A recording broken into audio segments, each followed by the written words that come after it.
Hello, hello tout le monde! Nous voici repartis pour une nouvelle vidéo. Anne et ses astuces est super motivée pour vous montrer un nouvel article que je propose dans mon magasin auscouleurdargile.be et je pense bien que ça va vous plaire. Je vous montre en quoi consiste ce nouvel article.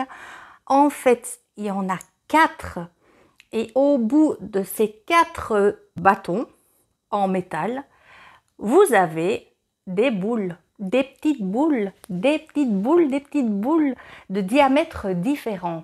Ça vous fait 8 petites boules. Ça vous fait 8 diamètres différents pour créer vos décors éventuellement sur vos céramiques. Si ça vous intéresse, je vous montre comment on fait.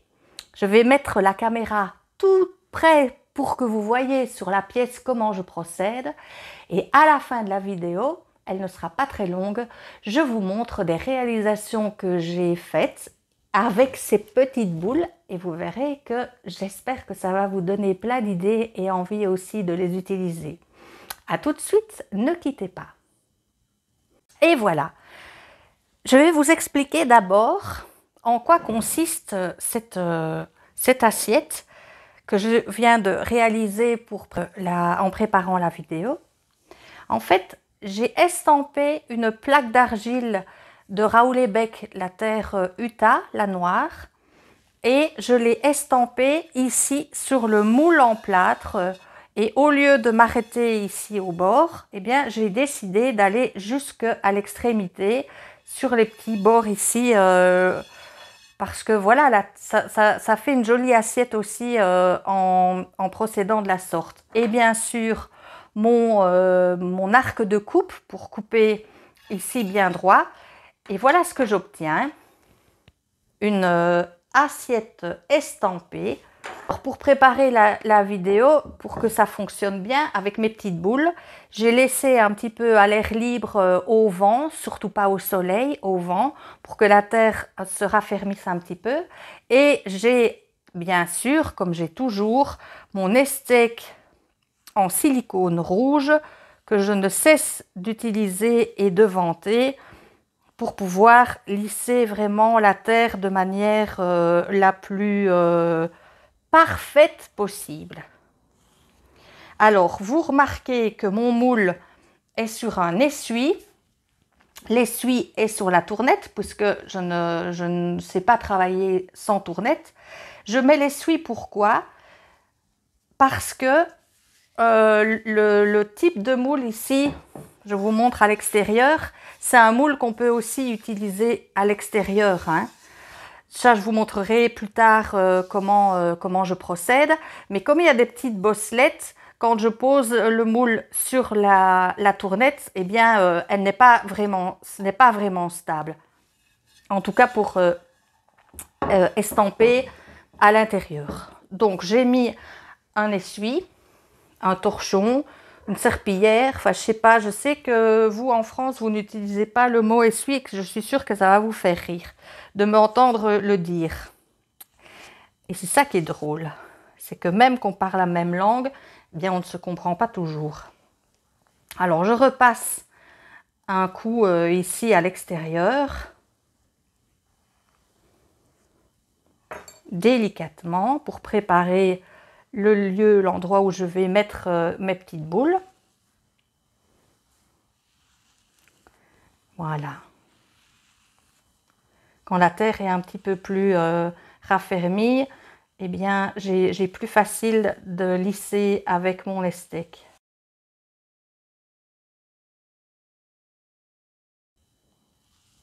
Je vois toujours une petite ligne à enlever et parfois ça me rend dingue. Parce que je cherche à ce que ce soit nickel, nickel. Et vous, ce qui vous intéresse, c'est voir comment je fais avec mes fameuses petites boules. Donc ces petites boules, donc c'est vraiment hyper solide, c'est métallique, donc ça a déjà un petit poids. Là, c'est le plus grand diamètre qui doit faire au moins 1 cm, au moins 1 cm de diamètre. Et chaque fois, de l'autre côté, vous avez des diamètres différents. Oh, je vais utiliser celui-ci. Alors, comment je procède? Eh bien, simplement, hop,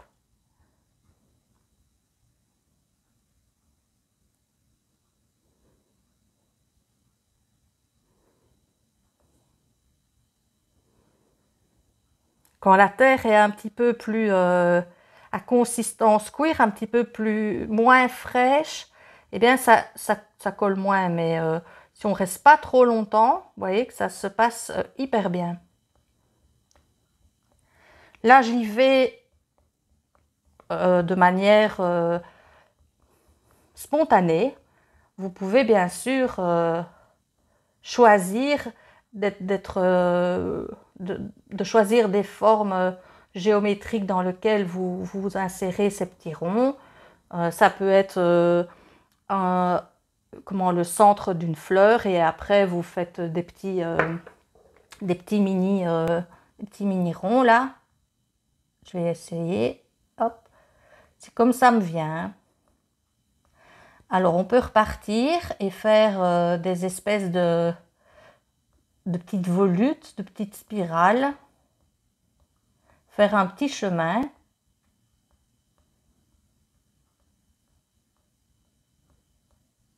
Hop. Et je repars.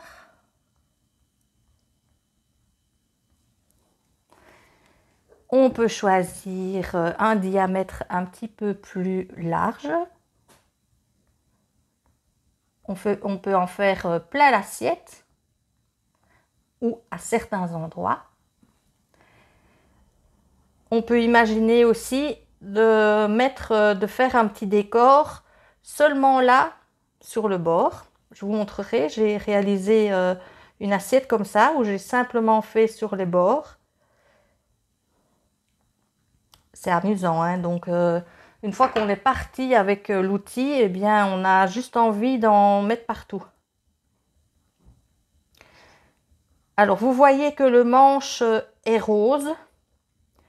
Si vous voulez passer commande, vous n'aurez pas forcément un rose. Ça peut être violet, ça peut être bleu, rose ou je ne sais plus quelle couleur parce qu'il n'existe pas toutes les couleurs. Donc ça, quelque part, j'espère pour vous que ça n'a pas trop d'importance. Moi, j'avais choisi les roses parce que je suis une grande fanat du rose. Et vous verrez dans quelques semaines à quel point je suis une fan de rose. Je ne vous dis pas tout de suite. Vous aurez l'occasion de voir.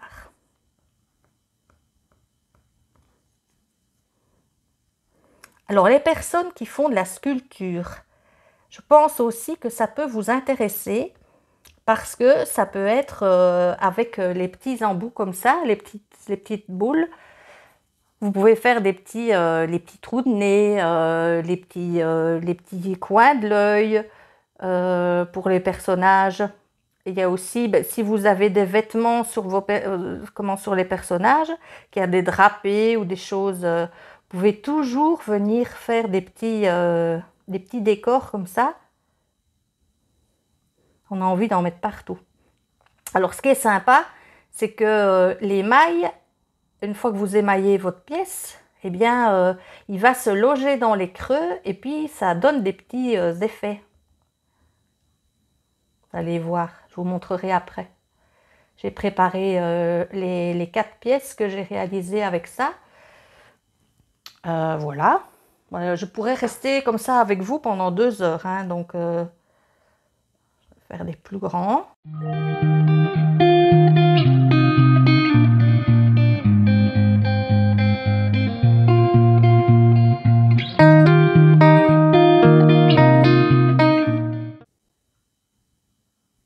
Voilà. Alors, je reprends le petit. Hop, hop, hop.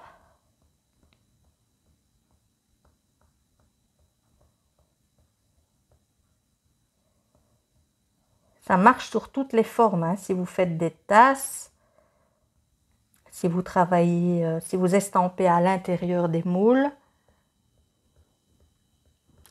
c'est à vous de faire fonctionner tout votre pouvoir créateur qui ne demande qu'à s'exprimer. Voilà. Je vais arrêter, sinon la vidéo risque de durer vraiment longtemps. Vous voyez à quel point c'est amusant. Là, j'y ai été de manière très spontanée, sans réfléchir. Ça m'a pris comme ça de vouloir vous montrer ce que j'avais de nouveau en magasin. Vous avez donc sur le site, je pense que ça s'appelle outils métal 4 pièces. Puisqu'il y a 4 pièces. C'est aux alentours des 13 € quelque chose. Je n'ai pas le prix en tête, mais vous le trouvez sur mon site. Et William se fera un plaisir de vous envoyer votre colis au cas où cet article vous intéresse. Alors, je vous avais dit de rester jusqu'à la fin, que j'allais vous montrer le résultat. Donc, je vais essayer de m'approcher un maximum. Vous voyez ici, eh bien, j'ai fait tous des petits cercles, toutes des petites boules, rien que sur le bord de l'assiette, pas à l'intérieur. Et on voit l'émail qui fait un petit relief. Qu'est-ce que j'ai d'autre? Là, ici, on les voit. Il y avait une petite série qui était logée dans un coin. Vous voyez l'émail, ce qu'il donne? Il crée vraiment du relief et des nuances. J'avais utilisé les mêmes émaux pour voir un peu, c'est pour faire une recherche pour le cours sur la monocuisson et voilà, ça a fonctionné. Donc, c'est pas l'objet de la monocuisson maintenant, mais je vous en parlerai dans un cours qui se prépare. Là, à nouveau, j'avais fait pour voir si quand on est sur les parois plus hautes, si ça fonctionne aussi. Donc, je suis bon. Sympa, hein?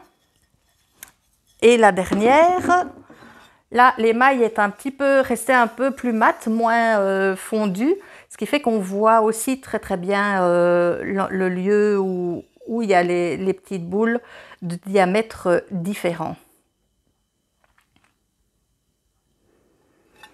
Voilà, je vous remercie d'avoir été jusqu'à la dernière minute de cette vidéo. Merci de mettre un petit pouce et merci de vous abonner, d'activer la petite cloche pour ceux qui ne l'ont pas encore fait, parce que régulièrement, je poste des vidéos qui concernent le matériel que je distribue au magasin auscouleurdargile.be, qui est aussi un site de vente en ligne et nous envoyons dans pas mal de pays, Belgique, France, Italie, Espagne, Portugal. Il y en a sans doute d'autres, mais vous trouvez les informations sur mon site. Vous allez cliquer sur le mot livraison et en étant sur le mot livraison, vous avez un tableau qui répertorie les pays, les tarifs et les systèmes d'envoi que nous utilisons. Et c'est William toujours qui s'occupe de vous envoyer les colis. Il fait ça avec grand soin, donc vous pouvez vraiment nous faire confiance. Je vous remercie et je vous dis à une prochaine fois. Bye!